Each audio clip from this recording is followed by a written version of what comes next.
First game we're going to talk about, Boise State versus Penn State. Right now, the line is Penn State by 10.5. They're the 6th seed in this spot, but that's how the college football playoff works. Over-under's 52.5. Game is in Glendale at the Fiesta Bowl. Dylan, is it the Big Ten's tournament?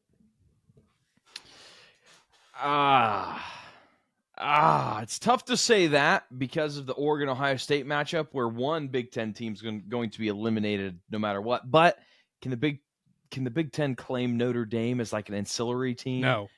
Well, maybe. No, because then ACC gets 50% of those rights. I'll split.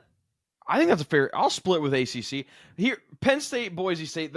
What I'm interested to see, how the benefit of having the bye, because on paper Boise State is the subpar team. Their defense, they don't really do anything particularly well. They're 83rd in defensive EPA per pass. It's just not a good situation for the Boise State defense. And we saw a Penn State offense in the Big Ten championship. We saw a Penn State offense in their first game. They were humming. It looks like they got everything going. Now, obviously, they played SMU. That's not a stout defense. Penn State's only defensive hole, I'm using air quotes if you're like, their only hole is the rush defense. They're 37th in defensive rush success rate allowed. Obviously, that's a problem when you're facing Boise because Ashton Genty.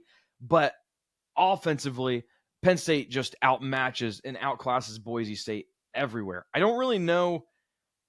Maybe under Penn State in the under, maybe. I'm not going to bet anything in this game, but I don't see a world where Boise gives Penn State any trouble.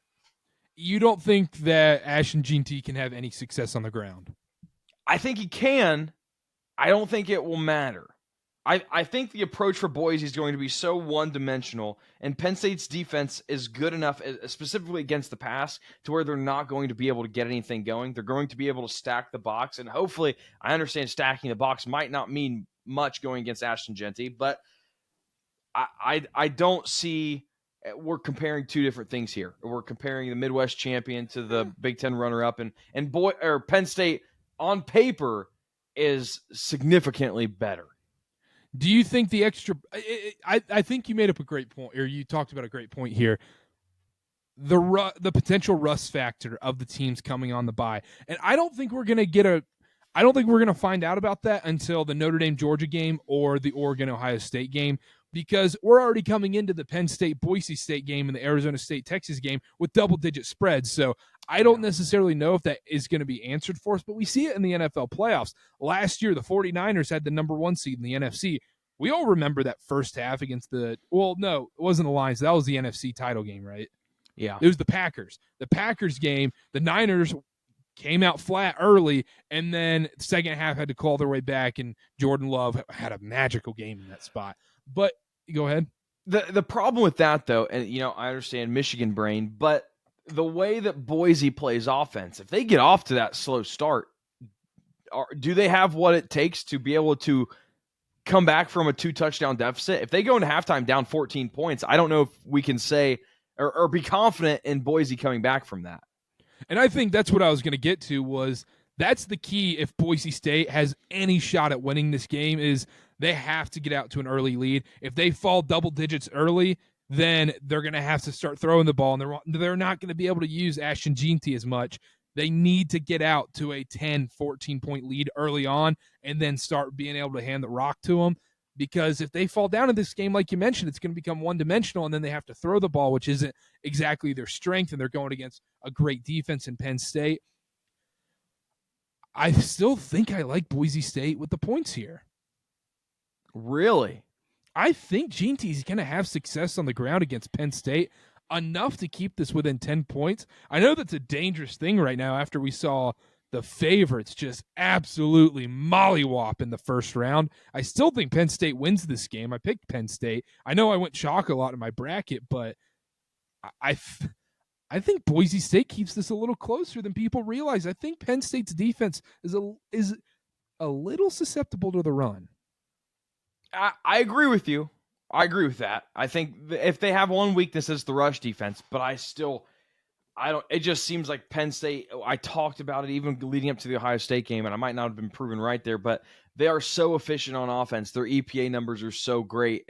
Texas is really the only team that does better than them. Oregon. Probably Oregon, too. Boise State's EPA numbers look great, but it's against the Mountain West, so it's impossible to stack that up. But here's the thing. Boise's EPA, like their EPA numbers on defense aren't good. Like they're middle of the pack. Offense. I was talking about offense. But even to using that logic, they're playing Mountain West teams. Their defensive numbers aren't that great. And now you're playing the Big Ten runner-up that put up 40-plus against the number one team in the nation. Now we can talk about Oregon's defense. We'll get to that. But I don't know. I don't see it. I do not see. I think part of it is also I'm getting killed. And favorites are just blowing teams out, NFL, college, and at some point I need to jump on this train, or else I will go through the months of February to August just kicking myself in the butt. And now I just have to make that jump.